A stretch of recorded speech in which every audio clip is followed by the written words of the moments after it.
to draw a cartoon bomb, start with a circle.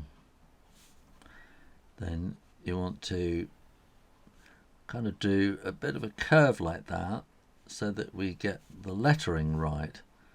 And then we can do B, O, M. So one little triangle down like that, and then that will go up and down and up and down. Let's put those bits in there.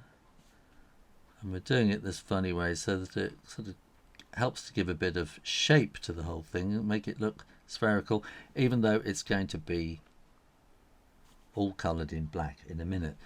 Then at the top here we need to draw a little bit like that, and that's going to be the fuse, and then we want the fuse to be sparking.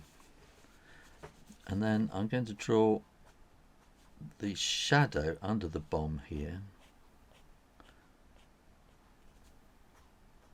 like that, and then I'm going to shade it all in, which I will speed up. Then all you might want to do is to put a little bit of shading on the side of the bit at the top. Thanks for watching and subscribing to Draw Stuff Real Easy so you can come back and do lots more drawing. Bye!